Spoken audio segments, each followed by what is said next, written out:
Hello, and welcome to episode 78 of the Sci-Fi Podcast.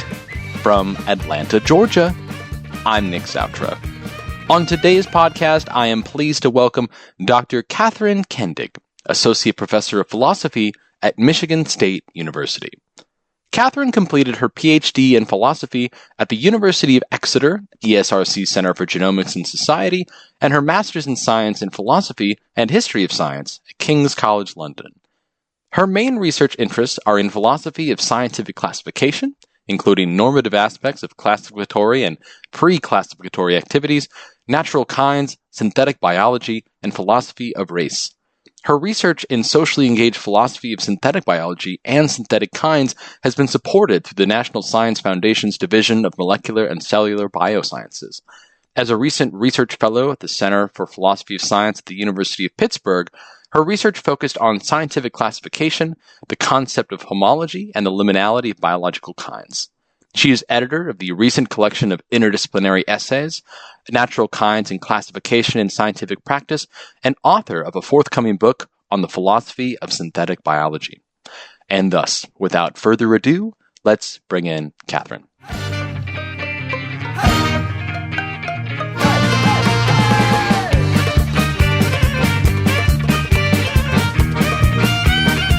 All right, Dr. Catherine Kendig. Katie Kendig, welcome to the Sci-Fi Podcast. How are you this Monday morning? I'm great. Thanks so much for inviting me, Nick. Thanks. It's great to be here. Thanks for taking the time. It's a beautiful Monday here in Atlanta. How is it in Lansing? Is that right? Yeah, East Lansing. East Lansing? Has finally stopped snowing, but we'll see how long that lasts. Oh, congratulations. Are you folks on spring break out there? No, that was a while ago. Yeah, that was a couple weeks ago. But Okay. Well, I'm really happy to hear the weather is changing out there in the Midwest. I do miss the Indiana winters. I was out there for about 7 to 8 years. So yeah, I mean, it doesn't maybe hold a candle to Michigan, but it's still, yeah, like I know what that's like. How's spring been going so far? How's spring semester been for you? Yeah, pretty well. We finally went back in person. Nice. Which, has some benefits and some drawbacks. Yeah. But yeah, it's good to actually interact with students in real life. But I think both modalities have their benefits. For sure. Are you back teaching this term? Yes. Yes. Cool. Graduate, undergraduate courses, both? I usually teach Introduction to Philosophy and also a course that's a upper level course called Nature and Science. And so that's mostly non-philosophy majors, so a lot of science majors in that course. Oh, non-philosophy. Okay. Good. How is that going well so far? Yeah, controversial. I might say. I sometimes I prefer teaching non-philosophers because doing philosophy of science, it's like right. It's lovely to know that they know the science, and then because then I can just ask them about all kinds of different examples that they know about, and they're interesting, an interesting lot. So there's a shared background knowledge already, I imagine, in the biology or in with the particular science that you're interested. Okay. Yeah. Cool. All right. Well, I'm interested to hear more about your current teaching and research, but let's just dive right back at the beginning. Find out, Katie, where did you grow up? I grew up a couple different places. I probably every sort of 5 years-ish, I guess, or 6 years. So Connecticut, small town, Granby, Connecticut, and then Berks County, Pennsylvania, which is like Amish country, and then Ingomar, which is near Pittsburgh. Oh, wow. So like, all of these places are like outdoors though. All the places that like, I feel like my growing up was like outdoors, Okay. like I was always in sort of rooting around in the creeks and in the forest, climbing trees, wandering the woods, getting up to no good. Usually, looking for, I don't know, crayfish and toads under rocks and eating things that I probably shouldn't have done.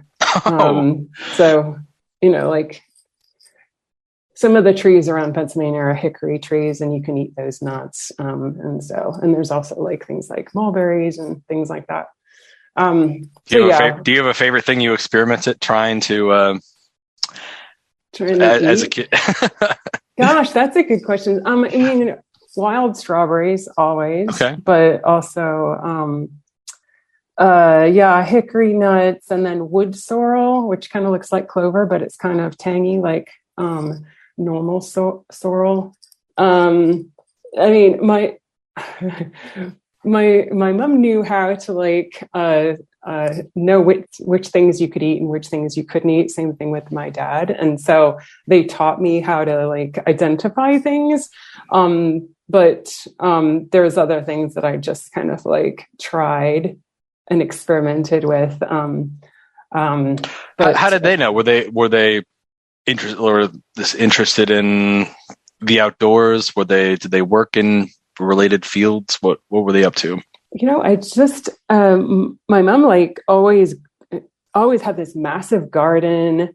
Was always interested in like canning and planting, and then also like identifying mushrooms. And so we would always have all kinds of things. There's a lot of mushrooms in Pennsylvania. So not just like morels that everyone knows about, but like other kinds. And then like even like the tops of ferns, like fiddleheads, you can eat and kind of taste like asparagus. Embarrassingly, one time we discovered a pheasant that had just been run over. No.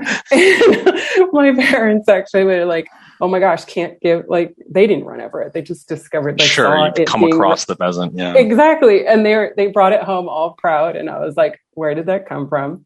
And so wow, they were like, "It's pheasant. It's amazing," and I'm like, "It's roadkill." so they were extraordinarily resourceful. That would be so mortified that I shared that story, but like, thank you. I think it's just, I don't know. I mean, I think their parents, lived at a time that like, there was, not a lot around, so you had to like be resourceful. So of course, I bet there are movements now in some way that like people are doing this regularly, writing about it, thinking about it, but that quite to come home to pheasant. That's wonderful. Okay. All right. So pretty active childhood.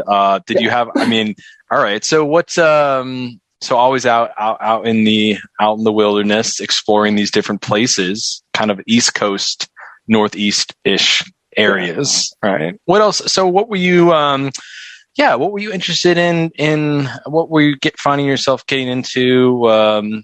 Did you start having ideas of, I don't know, what did you want to do career-wise? I don't know, life-wise, what were you up to? You mean in high school or? Growing leading up to university. Yeah. Right.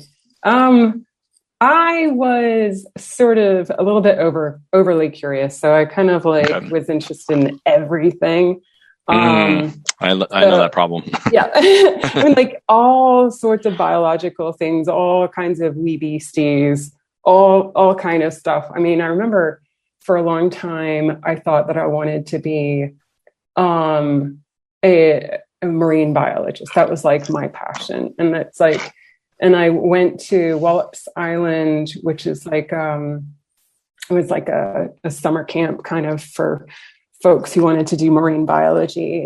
And it was, I think it's like, a military reserve and also research center. So like so nobody's on the beach. Okay. So like the first time we were walking out there, we saw this like enormous dead shark. And we were like, oh my gosh, this is the most amazing thing ever. And I had just like washed up. And of course, because there's nobody around, we were like the first ones to investigate. And like that really was exciting to me because like from childhood, every single time I see a dead thing, I'm like, oh, let's have a good look. I see this. I say, okay. Yeah, it's a bit, it's a bit weird, but also like, it's fascinating. We had, we also had this one, it was in biology class, and I was pretty young actually, and we had a dissection of a sea cucumber. And sea cucumbers, they're like echinoderms. Okay, so there's not much going on when you cut them open. Mm-hmm. But we had this, and then it was like a couple of weeks later, and my family went to this Chinese restaurant that used to be in Pittsburgh. I think it was Jimmy Zhang's. It was awesome, actually. Anyway, they had sea cucumber on the menu, and I was like, oh yeah. I'm like, of course I'm gonna like, I know what it looks like inside, but of course I don't want to taste it. So that's like the slightly overly curious, like, I wanted to know everything about it. So, but yeah, so I was always kind of interested in like, biological stuff in general, I guess. Yeah. Very cool. Before we go on, I have a very interesting connection with sea cucumbers. You do? Well, so right before the pandemic, I had taken a brief teaching position for like a 2-year contract at the University of Guam. So it's outside. So U.S. territory, kind of south of Korea, but an island-like thing. And I was sharing a spot with a Taiwanese engineering professor. And he was sort of, kind of midlife, exploring new things. And outside of our place was the ocean. And he came back one day with a big, like, barrel of sea cucumbers. And basically for an entire semester, he was essentially going to work, teaching, and going out and essentially fish hunting or like collecting sea cucumbers to essentially start like a sea cucumber business on the side or something, like kind of feeding, like he was connected in somewhere with the Chinese, like, sort of. Anyway, we had a lot of sea cucumbers in our apartment for like an entire semester. It was a lot of, they smelled quite pungent. It was very fascinating. I definitely tried one. It was okay. Like I don't think I'm as adventurous as, it wasn't for me, but I got the excitement. Like, I suppose like in that moment I saw his excitement and the kind of the exploration and exploring these different things. And also having grown up in, not really grown up in a wildlife area where you could really do that safely. And so it was very exciting to kind of see that. Yes. So, but that's fascinating. Okay. So anyway, I just thought I'd share that connection, but when I hear the term sea cucumber, I immediately am like, oh, but then I was like, well, what else to try? What else okay. So exploring, having tons of different ideas about, and tons of different interests. It's a problem many of us have. However, sometimes it's a good problem because it takes us down interesting paths and takes us in some ways to then be interested in multiple things to find ways to connect them. So what, in terms of getting into university study, I mean, was this sort of assumed you were going to study university? I mean, was this, what was your kind of idea or plan? Yeah, I actually almost applied to a university completely devoted to marine science. But then I was some folks who suggested otherwise, that maybe I would change my mind about something and then I would be like stuck. So I ended up going to Syracuse as actually biology pre-med. And that was gotcha. I mean, I think that's a lot of people do that, right? I mean, that's a good open platform too. Exactly. Can do all kinds of things with that platform. Yeah. Right. Exactly. And it's like, I always was like really fascinated with what my uncle did, which is he was a neurosurgeon, and so like that was just like the most epic thing I thought of. And I didn't want to like be a neurosurgeon, but I loved the idea of kind of like the craft of medicine and, exploring. And I know that like that's for a purpose, but like I like the exploratory version. Right. There's treatment and then there's science, or there's there's knowledge, or there's just for fun. However, sure. Yeah, exactly. So I started out in biology pre-med, and then I ended up taking some philosophy courses, in part because there was like a requirement to do some sort of liberal arts as well as like sciences, and I was happy to oblige. I had that like kind of bad situation where like I tested out of most of the biology courses, and like I kind of think it would have been nice to have like taken those at university, but like so I was like kind of thrown in at like the junior level, and so in the meantime I was like, well, I'm just going to take all these other courses, like so all these things and like neuroscience. So I scratched that itch, and like and then I was interested in like I didn't know everything, so my coursework was all over the place, and so I started to take like philosophy of mathematics and like all kinds of different things, political science stuff. So okay. I didn't really have much, nobody was guiding my research. I just basically took like whatever I felt like. Sure. So yeah, some of the first philosophy courses I took, it was Plato's Republic and and like logic courses and philosophy of mathematics. So it was kind of a little bit non-standard, I suppose. But yeah, I kind of kept up with the the biology courses and chemistry courses, and I kind of realized that I liked philosophy. So that's when I started to actually decide that I was going to do that as a major. But I liked, at the end of my undergraduate studies, I was like, I have no idea what to do. And I remember like sitting on my parents' sofa and be like, oh, I have to like do something after can't just college. Study. Yeah, I can't just study. And I was like, gosh, I don't know. And I was like, well, I like political science and political philosophy and ethics, but I also like philosophical logic and philosophy of mathematics. So I like, I ended up, and when I like applied for graduate school, I like applied for some that were in like logic and philosophy of mathematics and some in like political philosophy and ethics, which is ridiculous. I was like, I can't decide on it, Well, let somebody. Yeah, sure. Well, not everyone. I mean, I think that's really cool. The fact that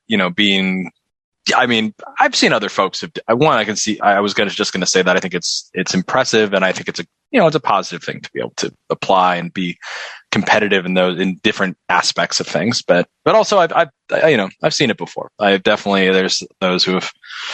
Yeah, they definitely have many interests, but I could also hear what you're saying is sort of now reflecting back on it, maybe thinking differently. Like maybe I would have done, or like maybe I would have approached it differently, or sure, gotcha. Okay, so there's a rational reconstruction I could do, but like it wouldn't be accurate. Right.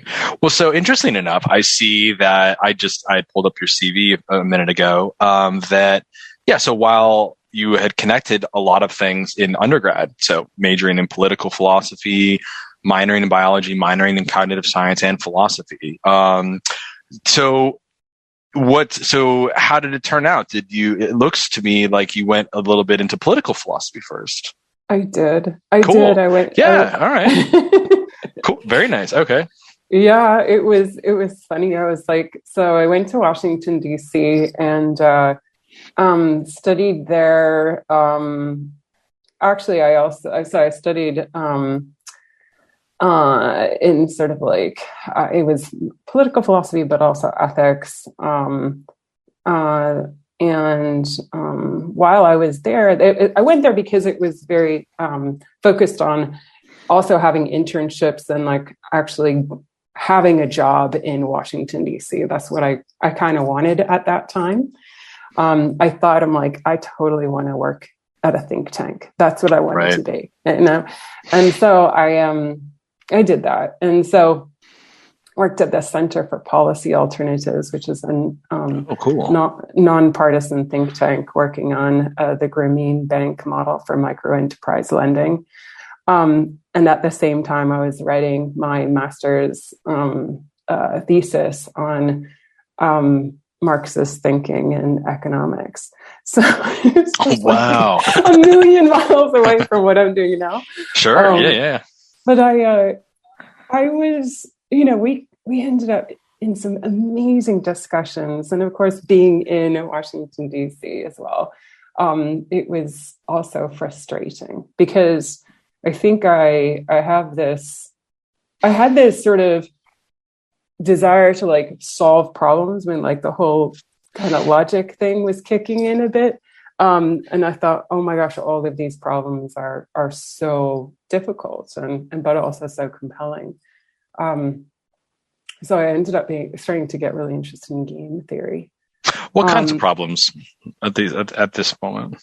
I mean, problems relating to you know, the valuing of what is normally considered free labor. So like I was doing this project on like microenterprise lending for women in India that allowed them to like put together these groups of childcare support, which you know, required funding. But it's like these kinds of things are often thought of as like, well, people should just do that for free out of the goodness of their heart.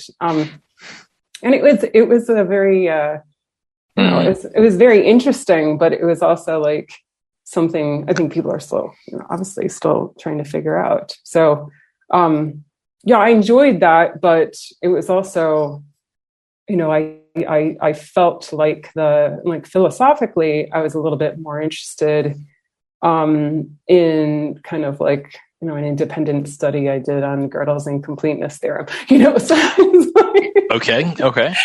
You know, this is more of my like more than one thing going on, and not, you're right, not similar, but that experience was interesting. While I was there, it's like a master in philosophy and political philosophy and ethics. I realized, like, I discovered that there was philosophy of science. I mean, I knew it existed, but I didn't really like know that that's something for me. And I saw this poster advertising a Pittsburgh Constance conference. And I was like, well, I'm going to go back to Pittsburgh, see my folks anyway. I'll just like swing by and go to that. It was a bit of a revelation. I remember being in that hall and thinking, oh my gosh, people talk about all these things and they're actually like, they actually know the science. You know, it's not like just sort of like talking about something and not having the basis. And so that's when I was like, oh gosh, I think I've discovered what I want to do. Because like I was upset that I couldn't do the biology and philosophy, and then I was like also interested in, you know, things like game theory, and so can do it all, kind of. Yeah, do it all. You really can. I mean, you got to concentrate, but you really can. You can jump into the science. You can think about it. You can think about it through a you know, particular, like it just took one area of philosophy lens. You can jump over the political philosophy lens, all kinds of stuff. So yeah. Anyway, so true. Yeah. So yeah. Okay. All right. So you found philosophy of science in Pittsburgh. Well, I mean, that was, I saw them doing it in Pittsburgh, but like, Gotcha. I then, I don't know, this is probably embarrassing to say, but, I grew up near Pittsburgh. And so I like to go other places. I mean, when I was, Sure. after university, I actually, went on a summer abroad trip to what was at the time the USSR, and wow. And so I was very interested in like going somewhere that was not like where I grew up. So Totally. And so like this experience of like, you know, going to the USSR and like so with Leningrad and Krakow, and this is hard to talk about given the current situation. But of course. But this was a different time in some ways, you know? Yeah, exactly. So, but yeah, so I decided that I didn't want to stay in the US. I wanted to go somewhere else. So I applied to go to King's College London because they actually had a joint degree with the LSE to do a Master of Science. And so that's where I went to start like doing the philosophy of science. I also did philosophy of mathematics there. So, you know, really awesome folks like Stathis, Donald Gillies, Moshe Mackover, you know, like. Got the chat with Stathis actually a couple years ago on this podcast. I'll share it with you. Yeah, it was a good chat. He was very enjoyable. Awesome. Sure. Yeah. Excellent. Cool. Okay. So what would you say? So this is actually a common decision point for folks in terms of where to study and studying, and perhaps some folks might be applying into their hometown university. I know I did at the time and decided I had applied broadly to, Australia, UK, even, where I was from. And then also, but I ultimately decided, I want a new experience. But so what did the UK, what do you think going off to the UK, and what did you think that studying philosophy of science in the UK provided?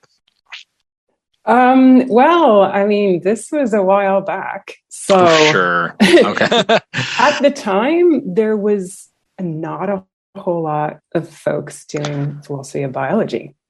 Oh, okay. So my options kind of were Pittsburgh, Minnesota, or California, right? Or the UK, and so that's part of it. I was like, I was on the East Coast. I'm like, well, I might as well just go abroad rather than staying local. But also, really, at the time I was also still interested in philosophy and mathematics, so I wanted to do both. Right. Still, but I also really liked the way they integrated the history of science into it. And I mean, I know that there's a lot of places that do that now, but at the time, that was all very new to me. So, and being in London, I mean, was fairly epic. So, in a massive community of philosophers and historians of science, and also sociologists of science. So I was at King's College, but then I ended up in Exeter for my PhD. So I was there I was in the UK for about 13 years. So. Wow. Fantastic.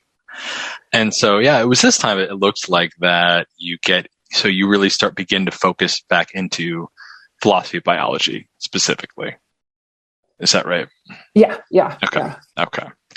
Okay. So in terms of, forming your ideas and thinking, so what kinds of problems in the philosophy of biology were you interested in? And, perhaps you could talk to us maybe about your big, the big thesis project, or, any other things that you want to share during that time.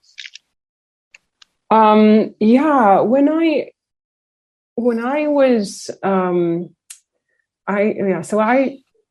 had a period of time that I wasn't sure exactly what I wanted to do. But I knew that I was interested in kind of classification in general. So it was at Birkbeck, University of London, and I was starting to sort of read further afield. I was actually reading so much more biology than anything else. That was the time that all the genome projects, this is around 2000, 2006. So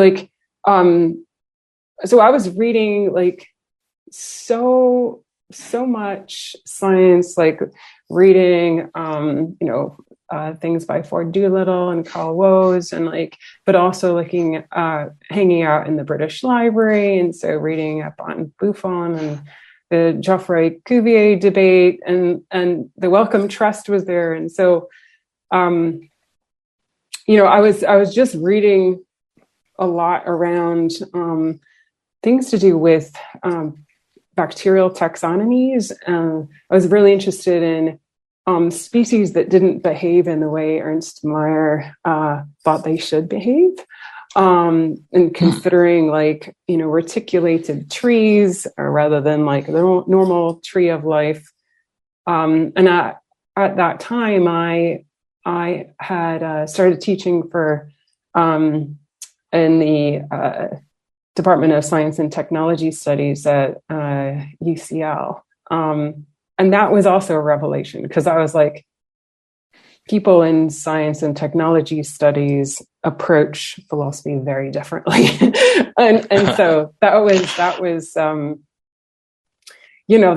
was also formative. And at that time, that's also when, John Dupre was setting up the SRC Center for Genomics and Society. Mm-hmm. There was another really important thing that happened for me, at least, and I think a lot of other people, was Maureen O'Malley had this workshop on philosophical and social dimensions of microbiology. And I, of course, went, and it was amazing, because it was John Wilkins was there, and that was the first time I met him, and it's and it was just almost this coming together, oh my gosh, other people are interested in the exact same thing I'm interested in. It's a very exciting feeling, because you can be doing stuff and only interested in, it can be sometimes solitary in that way. It's so exciting to find that other big group. Fantastic. Yeah. No, that was great. Okay. Very cool. Okay. So finding your ways into the ways in which, you mentioned interested in classification, the differences in the way species may or may not behave as they, should, so to speak. So what did you take? So, for those of us who perhaps don't study philosophy of biology as it's closely as you, what kinds of takeaways did you find in terms of your time studying classification, biological classification? What goes into, what did you come to take away as meaningful from your studies? Well, when I was studying in Exeter, that was definitely, where just in terms of thinking about classification, it was relying on what one's theory of evolution was and how things were related. So if relatedness was understood just in terms of genes, then that would influence how you would classify things. In terms of my time there, that's definitely when, the developmentalist thesis, the idea of eco, evo, devo, you can't do evolution without actually talking about development, and you can't do developmental evolution until you talk about ecology. And in some sense, these are all super kind of I don't know, technical biological ideas, but, a lot of what people were talking about, I mean, Paul Griffiths and a whole bunch of other people, were just non-dichotomous ways of thinking, things that would harken back to, just not being a Cartesian. So, and so in some sense, it was like, oh, okay. So rather than talking about, it has to be this way or this way, it was, and rather than just saying, oh, pluralism, yay, which, we did do there. Sure. That still happens. Yeah, that still happens. But trying to figure out what is that ontological thing that we're talking about when it's not partitionable in terms of these two separate things. And in some ways, I mean, I really benefited from, conversations with Lenny Moss and talking about, Kantian and Aristotelian versions. And I mean, Heidegger, and how does that kind of influence the ways in which we actually think things are connected. And so I was more Kant than Heidegger, by the way, but not. Okay. Okay. Wow. And so, I mean, so I've hung around some philosophers of biology and I'm very familiar with these, some of these debates. But it's interesting to hear about it seems like these, like the Evo crowds coming to realize this and having these big discussions. It must have been pretty exciting, I imagine, to kind of be in it as it's happening, as it's really coming about.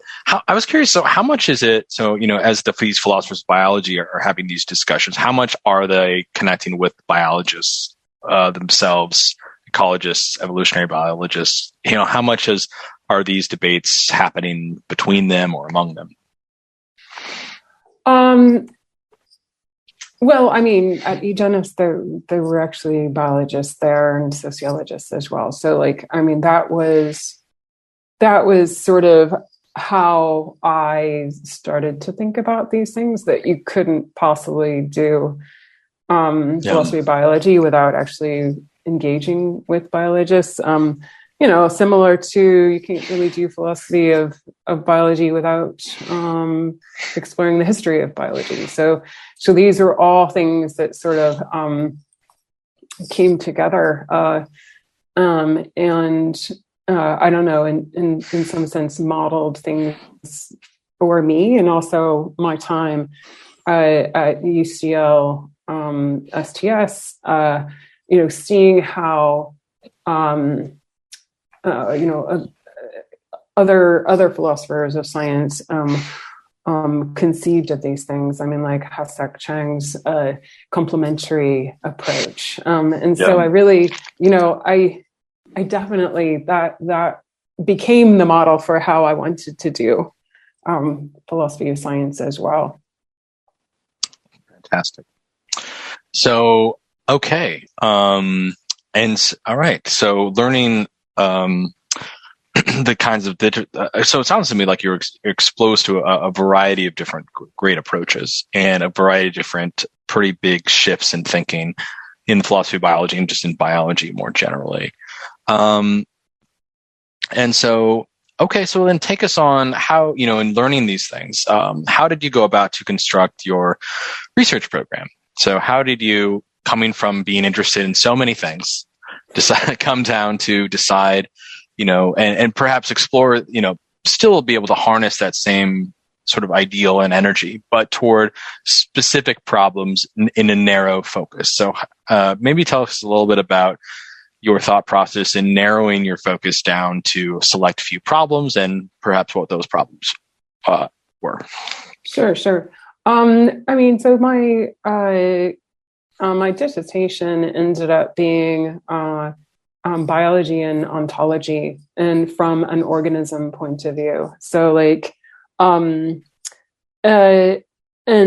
had chapters that were basically rooted in Kant, and a sort of developmentalist approach, and then a chapter on homology, and that touched on what the debates were around homology and analogy.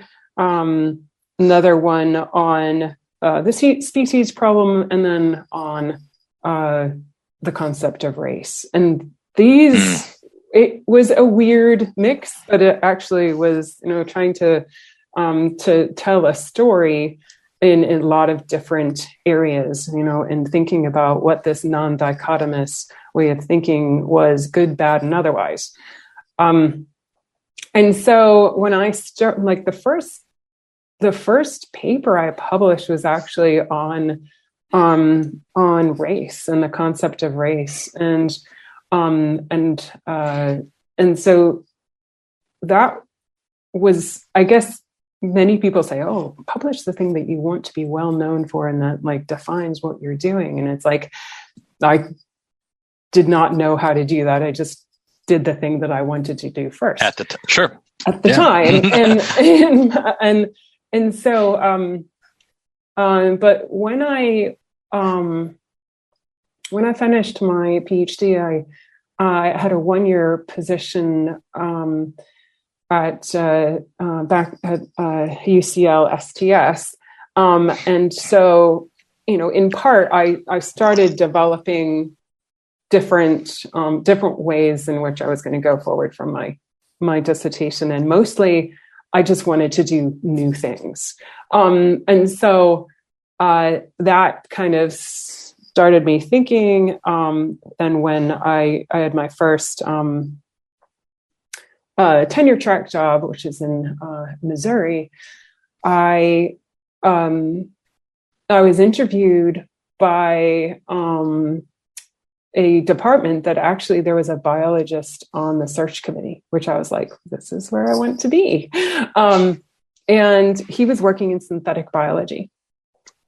And so, and when I was in Exeter, there was some folks working in synthetic biology there as well. So I was like, oh man, this is going to be amazing. So it was extremely fortuitous. I mean, just basically like they were working, there was a group there working on synthetic biology, had a long going NSF grant. And so I basically just, they invited me. I didn't just show up, but they invited me. And so I started working with them and just listening, going in. And I was part of a project that there were,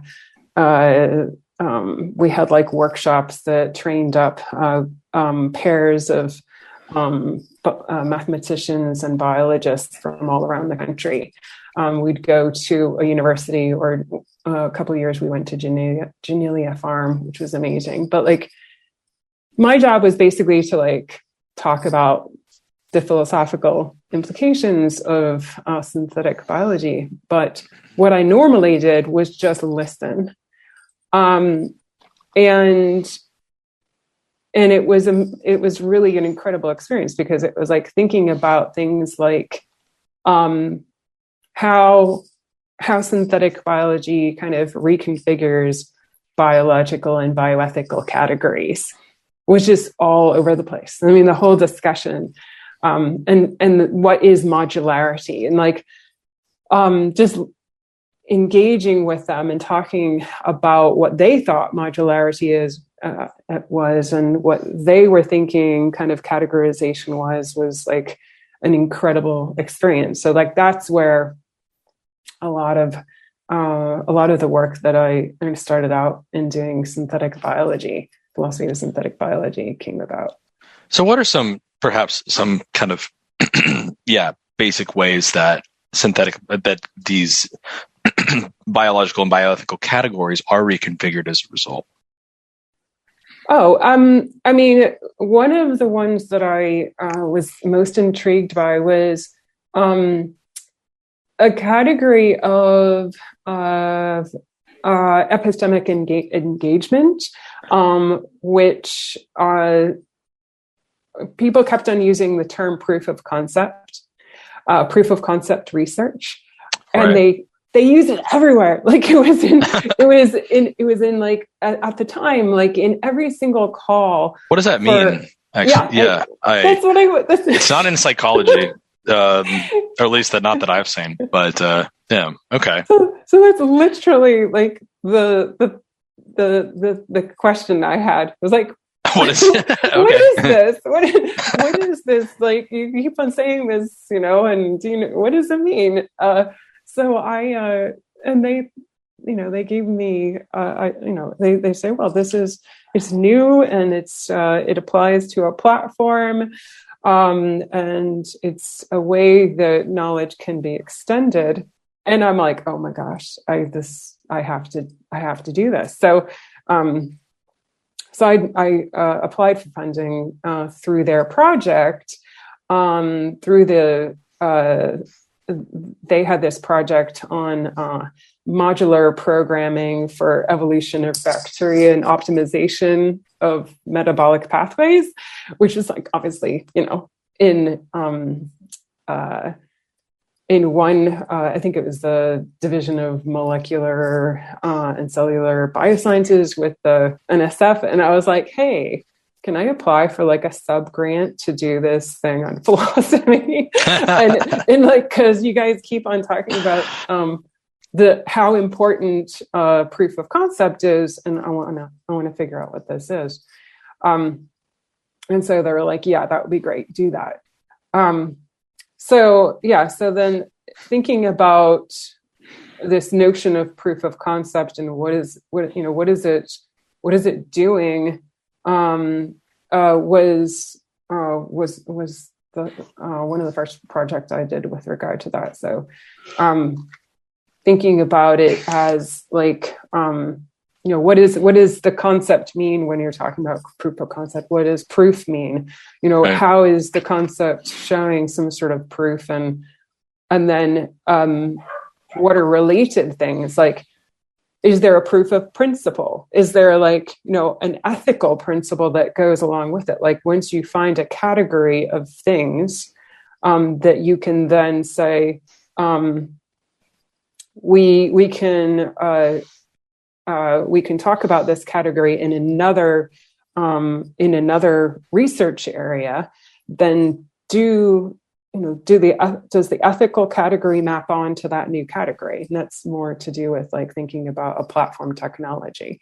And of course, platform technologies are everywhere. I mean, we're using one, Zoom is a platform. Right. But like in biology, these a lot of synthetic biology is trying to find these new ways of applying the same sorts of applications that work in a lot of different areas, from like medicine to. Gotcha. Of course. Yeah. Absolutely. And it's always, I mean, obviously with new advances in science come new questions related to its practice and what it means for the way in which it's been done or now will continue to be done. And there's new terms and new ways of thinking and conceptualizing things that need to be unpacked and further explored. Okay, so I just looking a little bit about was this your time primarily at Missouri Western? Yes. Okay, awesome. Okay, great.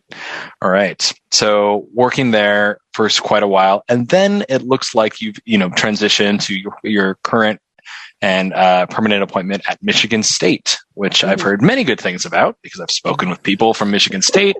I think a couple now. I think is it Sean Baez still there? Yes. Yeah, okay. And then Robin Bloom, just like it's a powerhouse of the Midwest of philosophy science.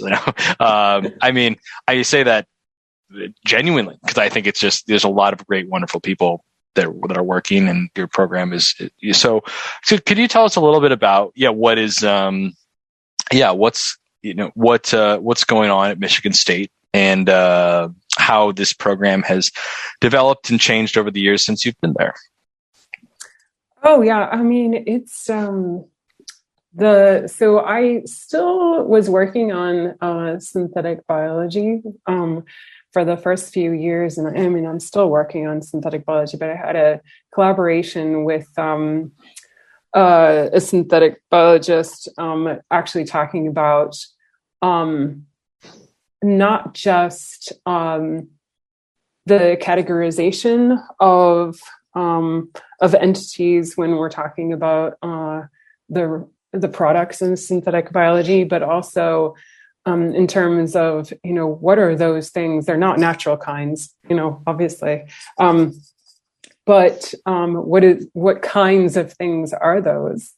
You're right. And then because they're not made de novo, right? So they are very much what we decided in the paper was synthetic kinds. In considering that they were these synthetic kinds, in what ways would they be made? And so we really focused, instead of on the products of these synthetic kinds, how those kinds were actually made, and using which biological ontologies. And so really talking about I don't know, I make up a lot of words. That's one of the things I'm not good at. But ontologizing. I know some people talk about ontologizing. So ontologizing what these things are was one of the things that we talked about with regard to repositories of catalogs of parts. And so depending on which repository you're using, you're going to catalog things in a different way. And so that was the project we were doing for a bit. So I was interested in that, but then also in terms of, it's in the Midwest, it's like land grant university. And I was like, okay, it's now inescapable. I am now going to be interested in philosophy of agriculture. And I have been in the past. We have a family farm in Missouri, actually. And oh, wow. I spent a lot of time there, but as a child, and you interact differently with things, and there's different things that you're interested in. I liked to chase the farm cats. That was my favorite thing. Yeah. And ask why we can't eat the corn that's there. But there's I have this this passion for agriculture, but it was never manifested in my research. And then I was like, well, I'm here, and that's what they do. And Paul Thompson's here, and it'd be rude not to be interested in philosophy of agriculture. So kind of started pivoting to doing that as well. We actually just put together the beginnings of a project talking about epistemic and ethical functions of categories in agricultural science. So sort of trying to figure out, how systems of categories work in agriculture. And agriculture has some similarities with synthetic biology because, of course, the whole of agriculture is based on a normative basis. We're intending to grow things and maximize what we grow. So for the purpose of, making sure the crops actually do better, which is a very different kind of philosophical category than I think other categories. So just sort of having a look at what the implications for categorization and regulative practices look like, and how they shape things like the different practices of plant and animal food production, and how these relate to issues of environmental sustainability and food justice, and how things like intensive production systems. So that's kind of yeah, it's a lot. So is there something, I mean, so you mentioned like kind of this, it would be rude not to kind of thing, but I mean, and somewhat jokingly, but I'm wondering, I mean, is there and I forget does Michigan State have some like a center or a sort of, I don't know, an emphasis on doing work that is sort of local or, connected with or just so happened that, you kind of drew back on some of your past personal interests to sort of connect with this way. Well, yes to both. So okay. One of the reasons why I wanted to come here is actually because in Michigan State is because there is this history of doing extremely embedded and in practice approaches. So, I mean, like, what Sean does, and what, former colleagues that are now at University of Michigan are doing, Kyle White and like Christy Dotson. I mean, there's tons of people who kind of are looking extremely locally and like doing philosophy of science in practice or other kind of engaged philosophy. I mean, that's what Michigan State's known for. So that's actually what I wanted when I came here, and so the opportunity to actually do those kinds of things. So I mean, like, and Paul Thompson's been also doing that with regard to philosophy of agriculture, agricultural ethics. There's definite precedent of in terms of like I don't know, kind of what we do there. Well,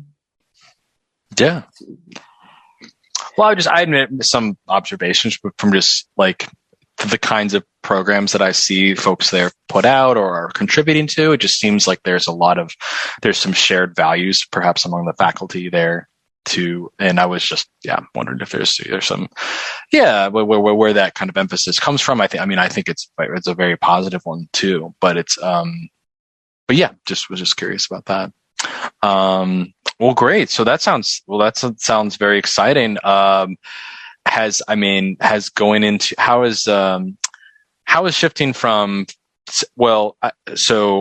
how has been, I suppose, continuing to do, how has then thinking about philosophy of agriculture been different than from thinking about just philosophy of biology or philosophy of synthetic biology for you? Like, has that shifted your thinking at all in terms of, I don't know, thinking about philosophy of science in general, or is it simply another application of the philosophical tools that you have just applied to another particular science?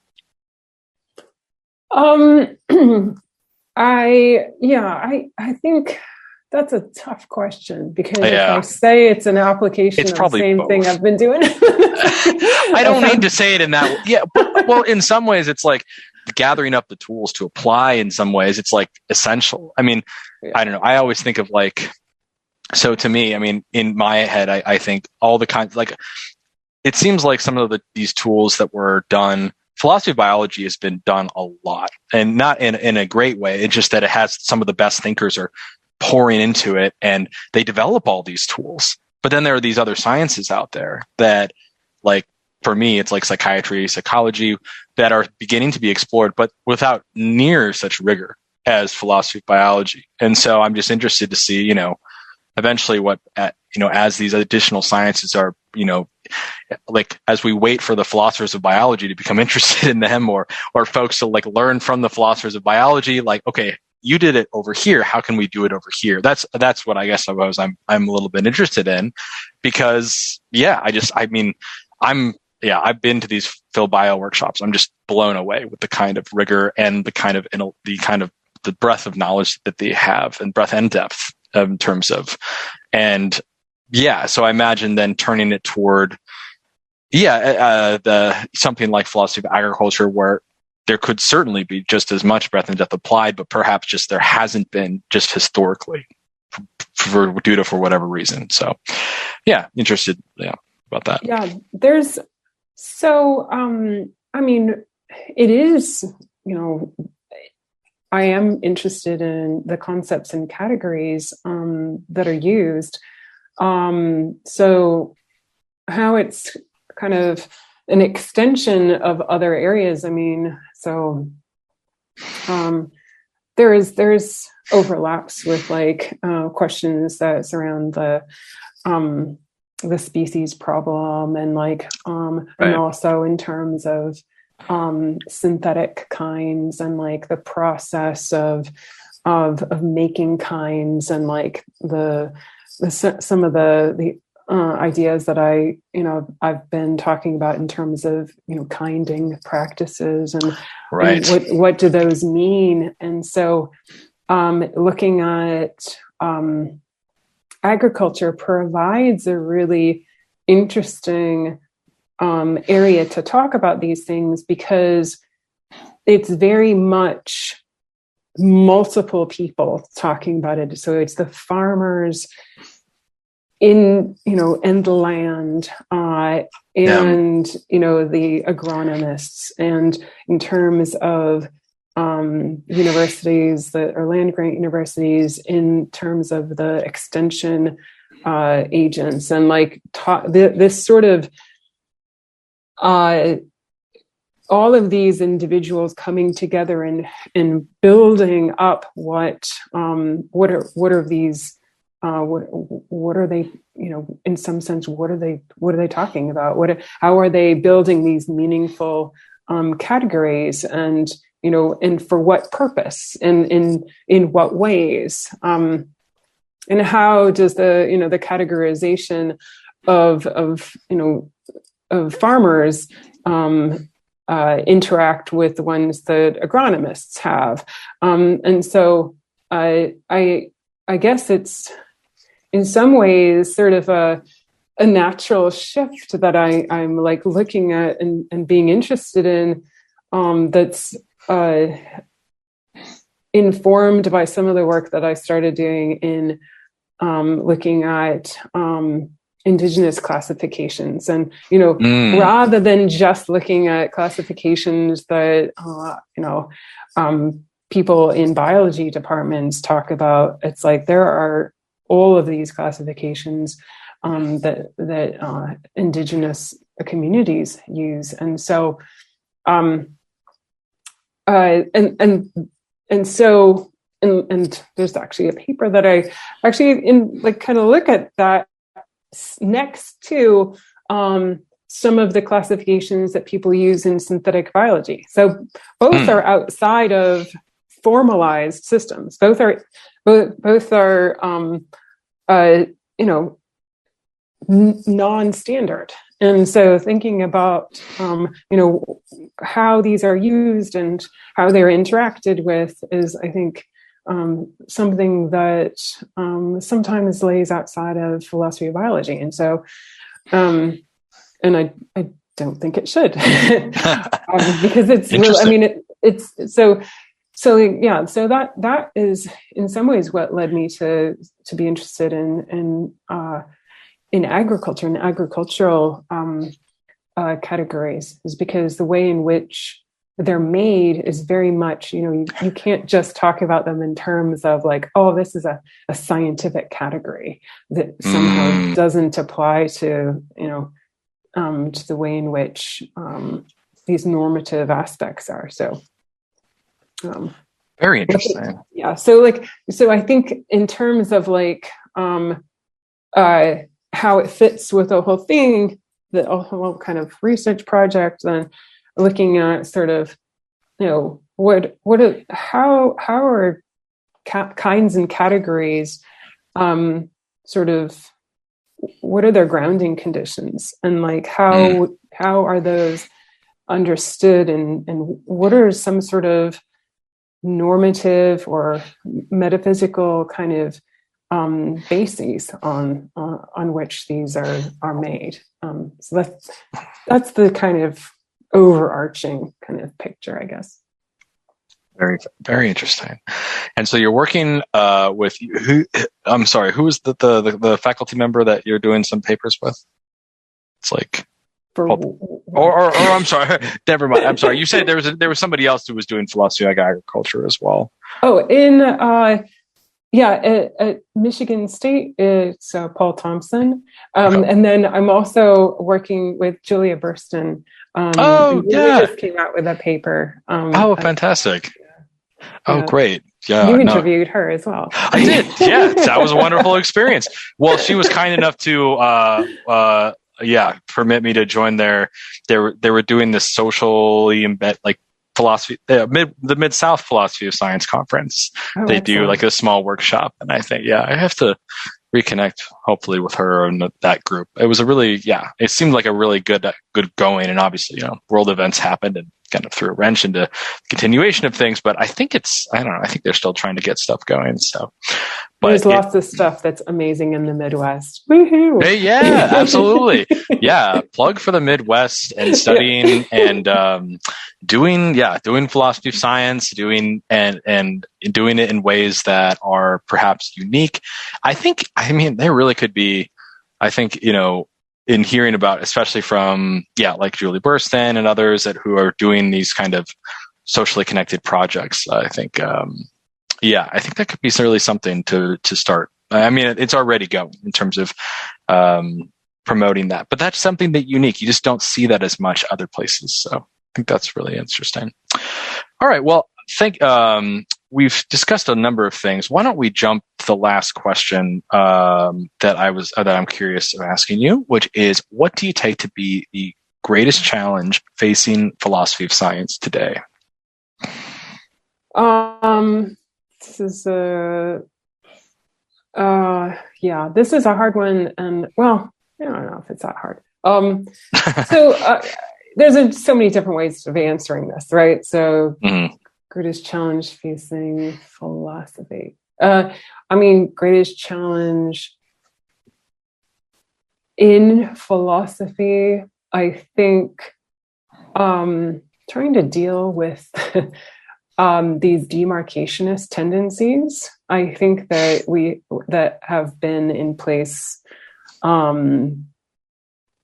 well before Popper, I think. But this idea that there's what is included in science and what is included in philosophy of science and what is not included. So, these sort of discussions about what some of the stuff that we were just talking about, like what gets to count as philosophy of science. Right. Just a few years ago, maybe not philosophy of agriculture, not right. Literally just a few years ago, potentially.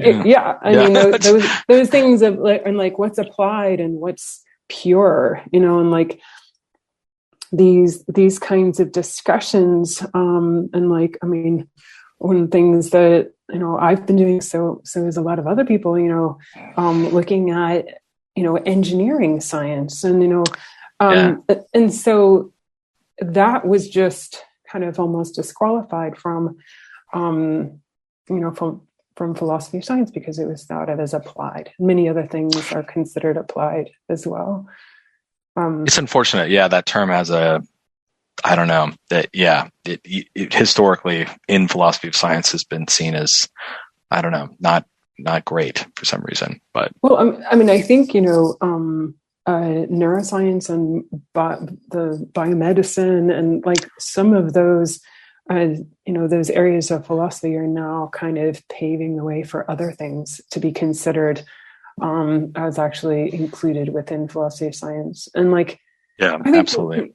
Related to that are these discussions of like who gets to be, who gets to be like a philosopher of science, and obviously questions of inclusion and diversity, and I mean much of the more and more I read in philosophy of race and in indigenous philosophy, it's like I think it's this thing that is connected with this weird demarcation problem, like this sort of this thing that I think some people feel they need to guard. Philosophy of science needs to be guarded, and it's like ridiculous. And I think that rather than saying what is not and what is philosophy of science and who gets to be and who gets not to be philosopher of science, it's just that is the thing that I don't think it's a challenge. I think it's something that we need to stop having those destructive and exclusionary practices. And I think that these are definitely things that we as a profession need to work on. Absolutely. So I've been in philosophy of science only maybe since 2014, so I don't have the full historical picture of but I know that I definitely have seen a little bit, and I've definitely seen, as you've recalled, right, the neurosciences and other things. I'm not sure, maybe paving the way, I don't know, but taking legitimately, you're seeing job postings specifically with AOSs for philosophy of neuroscience or something like that. But there's still there's other kinds of other specialties and that perhaps we will see coming to explore. And I appreciate you sharing this. This is a new answer. We haven't had this before. A lot of folks in describing the kinds of issues and the problems this way. So I appreciate you sharing your take. To listen to everyone else's answers now. Oh boy, I did a little of it for like a small project, basically to kind of get a sense. Yeah, so that's why I'm like, I could probably find some small connection to it, but generally, this was a interesting. This was a novel take that I'm not sure how to. I'd gone back and categorized some of the answers, and I'm like, how would I don't know, how would this fall into other things, but. You cannot. Yes, exactly. I know, right? I'll have to think about it once we get enough data, enough interesting things. Oh, Nick, I'm all about the in-betweeniness. That's right, right? I know. I can absolutely. I can tell. All right. Well, Katie, thank you so much for taking the time. Is there anything else you'd like to, share with us? Anything upcoming projects, conferences? Something I unfortunately might have missed and did not get to ask you about. Well, this sounds like an opportunity to brag, which is uncomfortable. Fantastic. Okay, thank you. Please. I don't know. Share us. What's going on? I kind of mentioned that, these projects with in philosophy of agriculture that I'm working on with in the next few years, but I'm also working on a short book on philosophy of synthetic biology. Oh, fantastic! And then also working in trying to bring together these areas of indigenous philosophy of science and agriculture as well. So, but it's it's one of those things. There's so many different projects, and then there's also that desire to say something about the big picture, so eventually I'm just about to go on my very first sabbatical ever, which congratulations. Thank you. Very excited about, but thinking about, thinking more, going back to my stuff on kind making and kinding and ontology making. So that's also in the background. So this is sort of I don't know. These are things that I'm hoping to do, rather than, and in the process of some of them. Very nice. So we'll be looking forward to this. I did see it on, I'm sorry I didn't get to ask about it, but I'm excited. When will this, the synthetic biology book be? Hopefully you'll be able to see in the fullness of time. Okay. Okay. I don't know. Eventually next year. Maybe. Okay. Oh yeah. No. Maybe we'll meet your. I'm sure this will be very exciting. I mean, and a lot of times when these collections of books like this come out, it helps, localize and create some discussion amongst those who have done, who have done the work in synthetic biology, or those who are just getting interested in it. So, we're definitely looking forward to that. Okay. Well, thank you so much for sharing about this, and thank you for taking the time to chat. I had a lot of fun. It was great to learn more. Hope to meet you in person someday at a conference, but otherwise, good. Yeah, best of luck finishing out the spring, and talk to you soon. Okay, thanks so much for inviting me, Nick. This is a pleasure. It was really fun. Looking forward to seeing you at a conference too. Absolutely. I hope to. Yeah. Now that things are, starting to open up and feel a little bit safer, I'm excited to, explore out new places. So, all right. Well, take care. Have a nice Monday. Thanks. You too. Thanks. Bye.